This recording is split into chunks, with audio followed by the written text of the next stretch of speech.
하나님 말씀 마가복음 11장 11절부터 19절 말씀입니다. 신약성경 74페이지 마가복음 11장 11절부터 19절 말씀, 제가 봉독하고 마지막 절 합독하겠습니다. 예수께서 예루살렘에 이르러 성전에 들어가사 모든 것을 둘러보시고 때가 이미 저물매 12제자를 데리시고 베다니에 나가시니라. 이튿날 그들이 베다니에서 나왔을 때에 예수께서 시장하신지라. 멀리서 잎사귀 있는 한 무화과 나무를 보시고 혹 그 나무에 무엇이 있을까 하여 가셨더니 가서 보신즉 잎사귀 외에 아무것도 없더라. 이는 무화과의 때가 아님이라.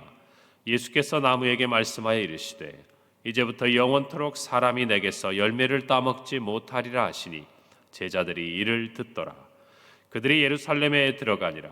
예수께서 성전에 들어가사 성전 안에서 매매하는 자들을 내쫓으시며 돈 바꾸는 자들의 상과 비둘기 파는 자들의 의자를 둘러 엎으시며 아무나 물건을 가지고 성전 안으로 지나다님을 허락하지 아니하시고 이에 가르쳐 이르시되 기록된 바 내 집은 만민이 기도하는 집이라 칭함을 받으리라고 하지 아니하였느냐. 너희는 강도의 소굴을 만들었도다 하시매 대제사장들과 서기관들이 듣고 예수를 어떻게 죽일까 하고 꾀하니 이는 무리가 다 그의 교훈을 놀랍게 여김으로 그를 두려워함일러라. 함께 읽습니다.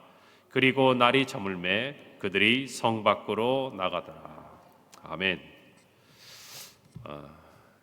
마가복음 11장은 예수님의 예루살렘 입성으로 시작을 합니다. 그리고 오늘 11절부터 19절 말씀에는 크게 두 가지 사건이 하나 기록되어 있는데요.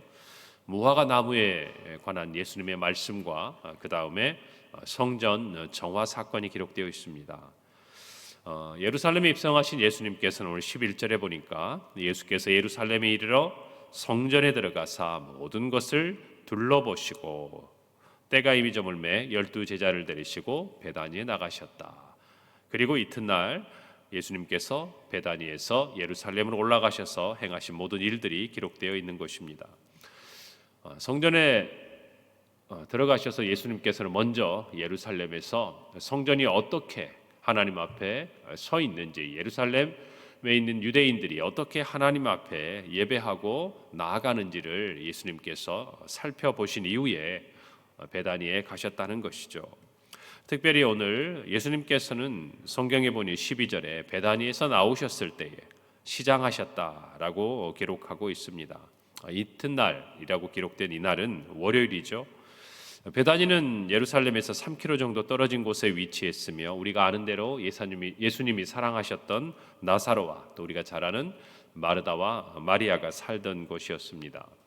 예수님께서 시장하셨을 그때에 잎사귀 있는 무화과 나무를 보셨습니다.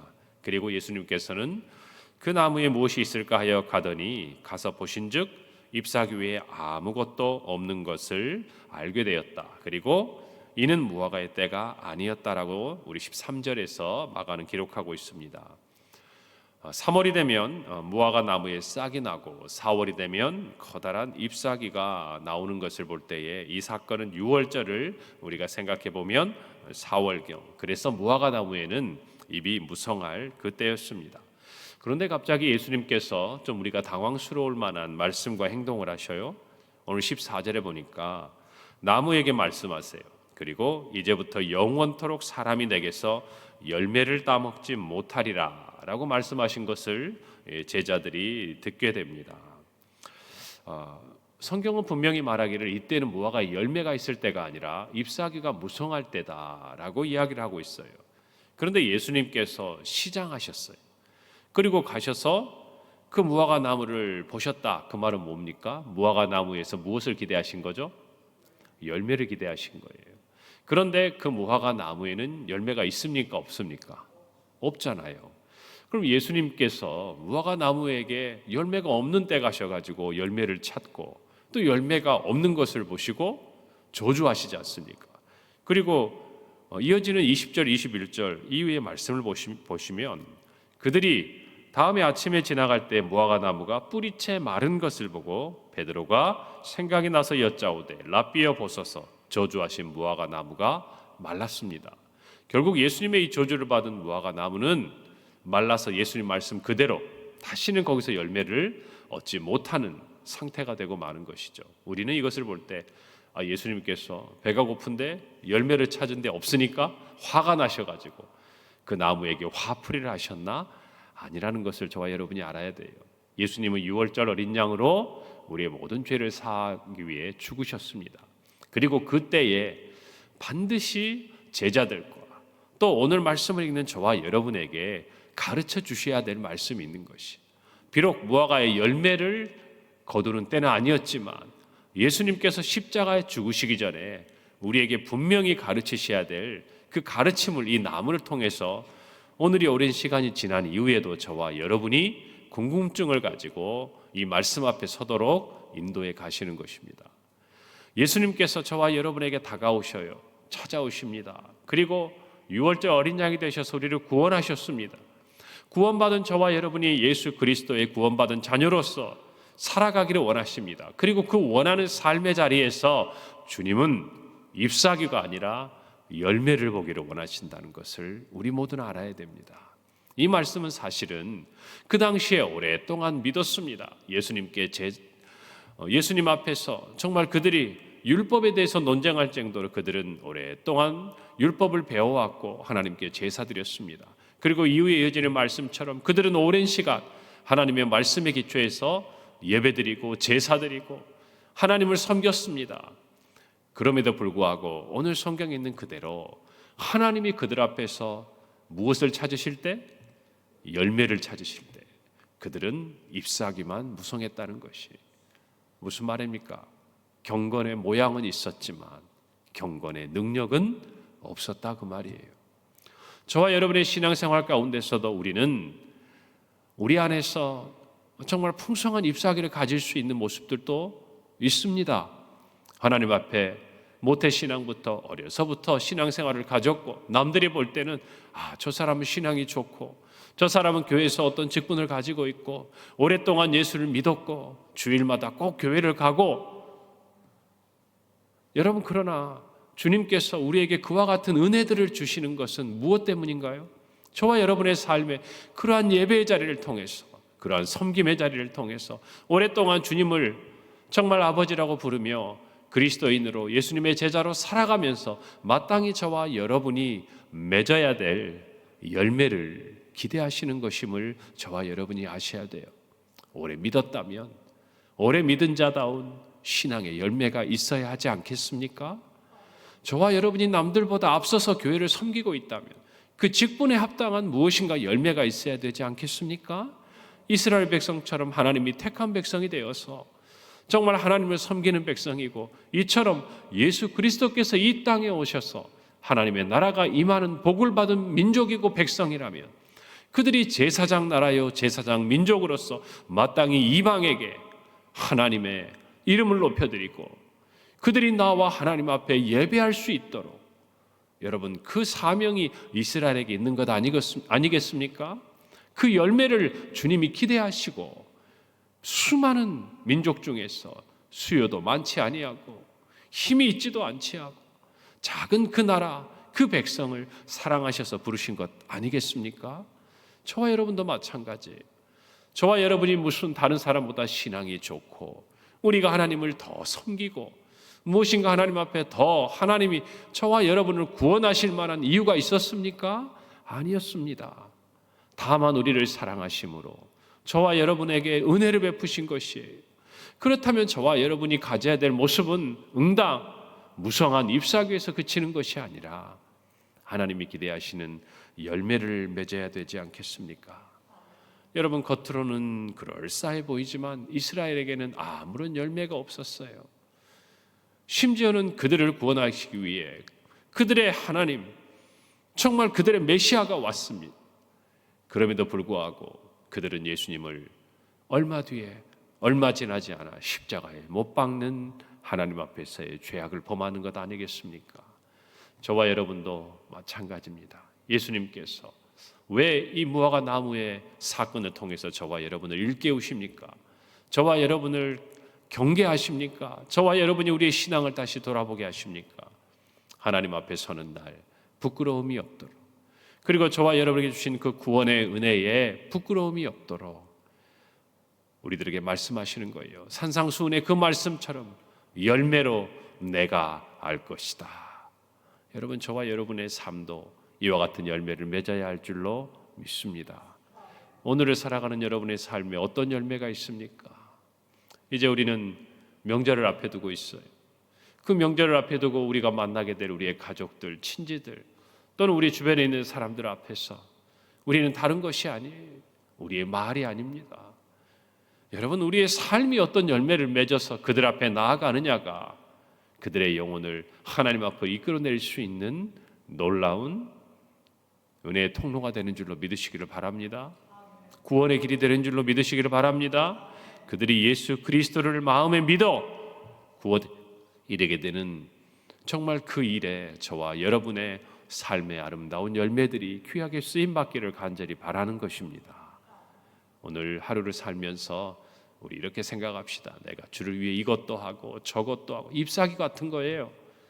그게 아니라 내가 주를 위해 무슨 열매를 맺었는가, 내가 현재 어떤 열매를 가지고 있는가, 주님 앞에 나아갈 때 이 두 손 앞에 무엇을 가지고 나아가고 있는가, 저와 여러분의 삶이 우리 자신을 다시 한번 잘 돌아보는 시간이 되기를 간절히 바랍니다. 오늘 말씀에 이어서 우리가 잘 아는 성전 정화 사건을 15절부터 기록하고 있습니다. 예수님께서는 15절에 성전에 들어가셔서 매매하는 자들을 내어 쫓으셨습니다. 돈 바꾸는 자들의 상과 비둘기 파는 자들의 의자를 둘러 엎으셨어요. 여러분, 조금 전에 말씀드린 대로 예수님은 11절에 예루살렘에 오신 이후에 성전을 둘러보셨습니다. 이미 작정하신 거예요. 그 성전의 모습을 보고 그 성전 안에서 정말 이 성전이 어떤 곳인지를 백성들 앞에서 가르치시고 더 나아가서 자신이 지셔야 될 십자가를 향해 한 걸음 더 가까이 가신 것이 바로 이 성전 정화 사건이에요. 무슨 말이에요? 이제 예수를 더 이상 살려둘 수가 없구나. 예수라는 이 작자를 더 이상 눈뜨고는 봐줄 수가 없구나. 누구들이요? 대제사장들과 사두개인들을 비롯한 그 당시의 유대의 종교 지도자들이 예수님을 더 이상 가만히 놔둘 수 없는, 그러나 그들의 그 미움과 증오와 시기가 온 인류에게는 구원의 소식이 되는 십자가의 사건을 앞당기는 일이 바로 이 성전 정화 사건이에요. 여러분, 오늘 성경에 보니까 성전 안에서 매매하며 돈 바꾸며 비둘기를 파는 자들이 있었다라고 기록합니다. 이 사람들은 유월절 기간에 큰 수익을 얻었어요. 특별히 성전에서 무슨 돈을 바꿉니까? 여러분, 그 당시에 로마의 드라크마라는 이 화폐가 많이 쓰였는데요. 성경에 비유도 나오지 않습니까? 그런데 여기에는 가이사의 얼굴이 새겨져 있었어요. 그래서 이 대제사장과 그 당시에 사두개인들, 그들은 성전을 특별히 관리하는 사람들이었는데 성전에서 이 가이사의 얼굴이 새겨진 화폐는 사용할 수 없다. 성전은 누가 예배를 받으시는 곳이니까? 하나님이에요. 그런데 그들은 이런 이야기, 그런 이유를 들어서 어떤 일을 행했느냐? 성전세를 유대인의 화폐인 세겔로만 받았어요. 자, 그러면 의미는 좋다 이겁니다. 그런데 그 과정에서 어떻게 해야 돼요? 드라크마를 세겔로 바꿔야 되잖아요. 우리가 외국에 나갈 때 화폐를 교환하지 않습니까? 여러분, 그럴 때 우리가 환율을 계산해서 수수료를 내잖아요. 그 사람들이 그것을 얻는데, 여러분, 유월절 같은 경우에는 멀리서 사람들이 찾아옵니다. 달리 다른 방법이 없는 거예요. 여기서밖에 못 바꾸는 거예요. 여러분, 거기에서 폭리를 취하는 겁니다. 성전에서 실상 대제사장들과 사두개인들이라고 불리는 사람들은 경제적인 막대한 부를 가지고 있었다는 것이요. 특별히 여기 보면 비둘기 파는 자들의 의자를 둘러 엎었다 그랬어요. 여러분, 하나님 앞에 비둘기를 제물로 드리는 사람은 가장 가난한 사람들이었어요. 심지어는 그 가난한 사람들의 주머니조차도 어떻게 하는 거예요? 털어내는 거예요. 돈이 많아서 소를, 양을 드리는 사람들 뿐만 아니라 말할 것도 없고 가난한 사람들의 정말 그 어려움까지도 돌보지 아니하고 그들의 고혈을 짜내는 그런 악을, 그것도 어디에서? 성전에서 행하고 있었던 것입니다. 여러분, 그러니 예수님께서 이를 그만 보시고만 있을 수가 없었던 것이에요. 17절에 이렇게 말씀하십니다. 기록된 바 내 집은 만민이 기도하는 집이라 칭함을 받으리라고 하지 아니하였느냐? 너희는 강도의 소굴을 만들었다. 강도의 소굴이 되고 말았다는 것이 예수님이 이사야서 56장 7절의 말씀을 인용하셔서 이 말씀을 하는 것입니다. 대제사장은요, 성전에 있는 이방인의 뜰에 거대한 시장이 생성되도록 허락해 줍니다.